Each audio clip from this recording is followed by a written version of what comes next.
Assalamualaikum warahmatullahi wabarakatuh. Kembali lagi dalam kelas saya dalam mata kuliah Hukum Bisnis Pariwisata. Dan topik yang akan kita bahas pada pertemuan kali ini yaitu di minggu ke-10, Hukum Perlindungan Konsumen. Nah, di topik ini akan kita bahas seperti apa hukum perlindungan konsumen yang ada di Indonesia khususnya. Nanti juga akan kita bahas seperti apa sebenarnya hak dan juga kewajiban dari konsumen, baik juga dengan pelaku usaha. Nanti akan kita bahas lebih lanjut di sini. Oke, ya seperti biasa sebelum kita ke materi, kita ada si update dulu ya. Si update seputar informasi aktual pariwisata terupdate saat ini. Nah, kalau kita lihat saat ini berita terupdate-nya yaitu naiknya tiket masuk ke Candi Borobudur ya, yang 750.000 gitu. Yang sekarang banyak sekali memicu perdebatan gitu ya. Netizen banyak sekali yang berkomentar negatif terkait peraturan pemerintah tersebut. Nah, nanti untuk info lebih lanjutnya kita bisa cari tahu apa sih sebenarnya alasan pemerintah menaikkan tiket masuk ke Candi Borobudur itu. Jadi kita jangan terlalu gampang dengan berita-berita yang masih belum kita dalami dulu ya gitu. Jadi istilahnya jangan terlalu mudah terpancing. Bisa jadi kadang berita-beritanya hoax, jadi harus kita dalami dulu berita-beritanya gitu. Oke, ini ada sebuah quotes, konsumen yang paling tidak senang adalah sumber pembelajaran terbesar Anda. Nah, ini relate dengan topik kita kali ini ya, yaitu perlindungan konsumen. Jadi nanti pada suatu saat nanti kalian sudah bekerja di industri pariwisata, pasti kalian akan ketemu dengan konsumen yang Anda merasa tidak senang terhadapnya gitu. Nah, tapi di balik itu, kalian akan dapat banyak sekali pembelajaran dari sikap konsumen yang tidak Anda sukai itu. Ini diungkapkan oleh Bill Gates ya. Jadi ini akan menjadi pembelajaran yang terbesar bagi Anda nanti suatu saat jika bekerja di industri pariwisata. Oke, sekarang kita masuk ke materi hukum perlindungan konsumen. Jadi Undang-Undang Perlindungan Konsumen ini atau yang biasa disingkat dengan UU-PK nomor 8 tahun 1999 tentang perlindungan konsumen. Di sana dijelaskan bahwa UU-PK ini merupakan perangkat hukum yang diciptakan untuk melindungi dan terpenuhinya hak konsumen. Sebagai contoh, para penjual diwajibkan menunjukkan tanda harga sebagai tanda pemberitahuan kepada konsumen. Nah, ini merupakan salah satu contoh kecil ya dari hak konsumen itu. Jadi pada saat nanti kalian juga sudah ada di industri, nah ini hak-hak konsumen ini harus kalian penuhi sebagai kalian sebagai pelaku usaha gitu. Nah, jadi dengan adanya hukum ini tentunya akan nanti melindungi si konsumen dan akan memenuhi segala hak yang mereka punya gitu. Demikian juga dengan para pelaku usaha tentunya akan ada kepastian hukum dengan adanya hukum perlindungan konsumen ini. Oke, sekarang kita lihat asas perlindungan konsumen. Asas perlindungan konsumen itu ada 5. Yang pertama adalah asas manfaat yang dimana hukum perlindungan konsumen ini seyogyanya memberikan manfaat kepada para konsumen dan juga para pelaku usaha, di mana nanti hukum perlindungan konsumen ini akan bisa memenuhi seluruh hak dan juga harus memenuhi kewajiban dari konsumen dan juga para pelaku usaha. Terus yang kedua, prinsip keadilan ini juga harus adil antara konsumen dan juga pelaku usaha. Prinsip keseimbangan. Nah, di sini kepentingan dari konsumen dan juga para pelaku usaha harus seimbang dan juga keselamatan dan keamanan yang dimana setiap adanya transaksi pasti akan butuh yang namanya keselamatan dan keamanan sehingga dengan adanya Undang-Undang Perlindungan Konsumen ini keselamatan dan keamanan dari konsumen dan juga pelaku usaha itu akan bisa dijamin dan yang terakhir adalah kepastian hukum. Dengan adanya hukum ini yang pasti segala sesuatu yang terjadi nanti pelanggaran-pelanggaran ataupun segala hal, maka akan diatur dengan adanya hukum perlindungan konsumen ini. Oke, sekarang kita lihat tujuan dari perlindungan konsumen itu. Ada beberapa tujuan dari perlindungan konsumen. Di sini ada sekitar 6 ya. Yang pertama kita lihat bahwa tujuannya itu untuk meningkatkan kesadaran, kemampuan, dan kemandirian konsumen untuk melindungi diri. Nah, jadi dalam sebuah transaksi pasti konsumen itu butuh yang namanya dilindungi gitu ya. Nah, jadi dengan adanya UU-PK ini, jadi konsumen itu merasa terlindungi gitu. Yang berikutnya yaitu mengangkat harkat dan martabat konsumen dengan cara menghindarkannya dari ekses negatif pemakaian barang ataupun jasa. Nah, dalam sebuah transaksi pasti akan ada ya potensi-potensi kegiatan-kegiatan negatif, penjualan barang yang ilegal dan lain sebagainya yang seharusnya tidak bisa dikonsumsi oleh konsumen. Jadi dengan adanya UU-PK ini bisa mengangkat harkat dan martabat dari konsumen gitu. Yang berikutnya yaitu meningkatkan pemberdayaan konsumen dalam memilih dan menentukan hak-haknya sebagai konsumen gitu.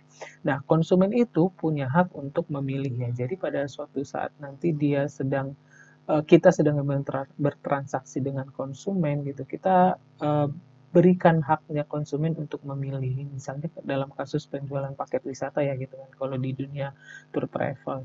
Nah, mereka berhak untuk memilih paket wisata mana saja yang mereka pilih, dan kita juga sebagai pelaku usaha harus memberikan haknya.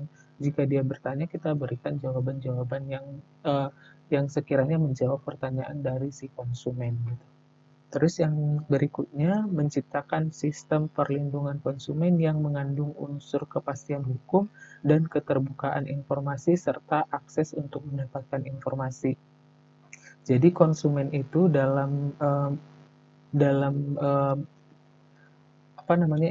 pada saat dia ingin mengkonsumsi suatu barang atau jasa, dia berhak untuk mendapatkan informasi terbuka mungkin gitu. Mereka berhak untuk mendapatkan informasi sebanyak mungkin. Jadi kita sebagai pelaku usaha wajib untuk memberikannya. Jangan ada informasi-informasi yang ditutup-tutupi sehingga nanti akan menimbulkan ketidakadilan kepada si konsumen gitu.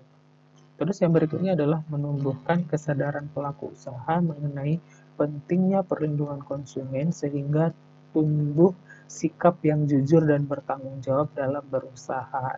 Jadi tujuannya adalah untuk mengendalikan para pelaku usaha agar selalu bersikap jujur dan bertanggung jawab dalam melakukan usahanya. Dan yang terakhir di sini adalah meningkatkan kualitas barang ataupun jasa yang menjamin kelangsungan usaha produksi barang dan jasa, kesehatan, kenyamanan, keamanan, dan keselamatan konsumen. Jadi di sini jelas ya, jadi tujuan perlindungan konsumen itu tentunya akan memberikan hak-hak yang dimiliki oleh konsumen sehingga dalam bertransaksi mereka akan merasa nyaman dan merasa dilindungi. Terus yang berikutnya tentang hak konsumen. Jadi hak konsumen di sini kita lihat lagi lebih detail apa saja sih sebenarnya hak mereka. Yang pertama adalah hak atas kenyamanan, keamanan, dan keselamatan atas barang dan jasa. Seperti yang disampaikan tadi bahwa banyak sekarang ya potensi-potensi usaha yang tidak potensi-potensi bisnis yang ilegal gitu kan, barang-barang yang seharusnya tidak beredar di pasaran tapi beredar gitu kan, itu jangan sampai terjadi. Nah, dengan adanya UU-PK ini akan melindungi hak konsumen gitu ya. Mereka berhak untuk kenyamanan, keamanan, dan keselamatan. Terus yang berikutnya hak untuk memilih barang dan jasa yang disebutkan tadi. Mereka berhak memilih apapun penawaran-penawaran yang kita berikan, mereka berhak memilih. Jadi kita sebagai pelaku usaha tidak bisa memaksakan mereka untuk memilih satu produk tertentu gitu. Nah, yang berikutnya hak mendapatkan informasi yang benar, jelas, dan jujur atas barang dan jasa. Terus hak untuk didengar pendapat dan keluhannya. Nah, ini juga ya, pendapat mereka dan juga keluhan mereka harus kita dengarkan dan sebaiknya kita berikan solusi. Kita sebagai pelaku usaha kita berikan solusi. Terus yang berikutnya hak untuk mendapatkan bantuan hukum atau advokasi, perlindungan dan penyelesaian sengketa.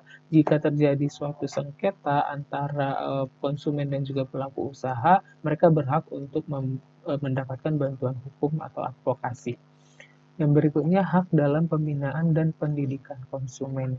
Nah, kita sebagai pelaku usaha, kita berkewajiban untuk membina ataupun mendidik konsumen untuk mendapatkan produk-produk yang bermanfaat, yang aman untuk mereka, dan juga yang nyaman juga untuk mereka tentunya.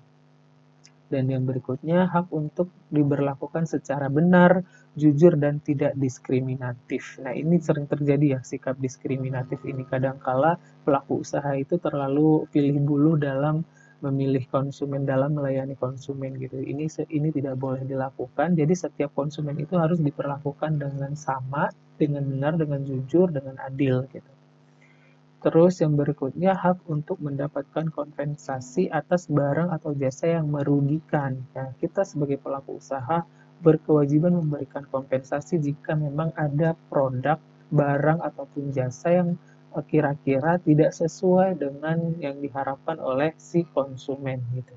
Jadi kita berkewajiban untuk memberikan kompensasi. Nah, yang terakhir di sini adalah hak-hak yang ditentukan dalam perundang-undangan lainnya. Jadi artinya di sini masih banyak sekali sebenarnya hak dari konsumen yang juga diatur dalam undang-undang lainnya yang kita sebagai pelaku usaha berkewajiban untuk memenuhinya. Nah, yang sekarang, setelah tadi kita lihat haknya dari konsumen, sekarang kita lihat juga ternyata konsumen itu mempunyai kewajiban juga. Nah, di sini ada 4. Yang pertama, membaca dan mengikuti petunjuk informasi ataupun prosedur pemakaian atau pemanfaatan barang dan jasa demi keamanan dan keselamatan. Nah, jadi ternyata konsumen itu juga berkewajiban untuk teliti, membaca dan juga mengikuti petunjuk dan prosedur untuk menjaga keamanan dan keselamatan mereka. Nah, kita sebagai pelaku usaha juga di awal harus bisa membina atau mendidik mereka agar selalu membaca prosedur sehingga nanti potensi-potensi untuk sengketa di akhir itu tidak terjadi gitu. Terus yang berikutnya kewajiban konsumen itu beriktikat baik dalam melakukan transaksi pembelian barang ataupun jasa. Nah, akhir-akhir ini sering kita lihat ya di media sosial banyak sekali kasus-kasus konsumen itu yang merasa sok apa ya namanya sok jago, mereka bentak-bentak para pelaku usaha gitu kan sebenarnya itu tidak baik ya gitu. Jadi kalaupun sebenarnya ada masalah, ada kelalaian dari para pelaku usaha sebaiknya disampaikan dengan cara yang baik-baik gitu, beritikat yang baik istilahnya gitu. Jadi dibicarakan secara kekeluargaan, tidak harus membentak. Kasus terakhir ya di TikTok ataupun di IG itu ada seorang ibu-ibu yang membentak pelayan di restoran gitu kan, itu akhirnya mengganggu para tamu yang lainnya sehingga membuat gaduh gitu ya. Kalau kalian lihat di media sosial itu seharusnya tidak terjadi. Kalau memang si konsumen itu menunaikan kewajibannya, dia harusnya beriktikat baik untuk menyelesaikan masalah tersebut. Terus yang berikutnya membayar sesuai dengan nilai tukar yang telah disepakati. Nah, nilai tukar itu kan banyak ya untuk kursnya, apalagi di berbeda negara pasti beda nilai mata uangnya atau nilai tukarnya. Nah, kita sebagai pelaku usaha dan juga konsumen harus menyepakati nilai tukar yang akan dilakukan. Nah, harus kedua belah pihak ini harus menyepakati dan juga melaksanakan sesuai nilai tukar yang disepakati. Dan yang terakhir adalah mengikuti upaya penyelesaian hukum sengketa perlindungan konsumen secara baik. Jika terjadi sengketa, kita kedua belah pihak, baik itu konsumen ataupun pelaku usaha, harus mengikuti upaya penyelesaian hukumnya dengan baik dan juga secara kekeluargaan seperti itu. Nah, yang berikutnya adalah prinsip pertanggungjawaban hukum perlindungan konsumen. Di sini ada 3 ya prinsipnya. Yang pertama adalah berdasarkan kelalaian.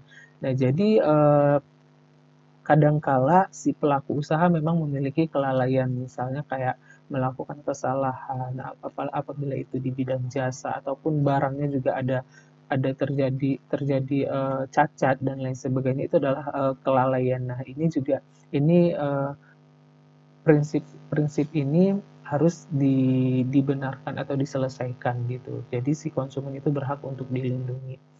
Yang berikutnya adalah berdasarkan ingkar janji atau wan prestasi. Jika para pelaku usaha mengingkar janji terhadap produk-produk yang mereka janjikan di awal, dan misalnya si konsumen tidak mendapatkan sesuai dengan janji yang disepakati di awal, jadi si konsumen ini berhak untuk dilindungi. Dan yang ketiga adalah berdasarkan pertanggungjawaban mutlak. Nah, pertanggungjawaban mutlak di sini adalah para pelaku usaha bertanggung jawab mutlak secara penuh melindungi konsumen apabila memang terjadi perbedaan antara ekspektasi yang diharapkan oleh konsumen di awal dengan produk ataupun jasa yang kita berikan gitu. Jadi kita sebagai pelaku usaha, apalagi yang memegang prinsip service excellent gitu kan, kita harus melindungi konsumen kita. Jadi kalau ada kesalahan, kita sebaiknya seyogyanya bertanggung jawab mutlak terhadap apa yang terjadi. Oke, materi untuk perlindungan konsumen ini tidak banyak, hanya sekilas ya, hanya itu. Jadi intinya adalah konsumen itu wajib untuk dilindungi. Selain untuk dilindungi, mereka wajib, kita sebagai pelaku usaha wajib memberikan hak-haknya mereka, dan sebaliknya juga para konsumen itu wajib menunaikan kewajiban-kewajibannya mereka. Dan untuk perkuliahan hari ini sampai di sini. Semoga semuanya jelas. Terima kasih. Saya tutup. Wassalamualaikum warahmatullahi wabarakatuh.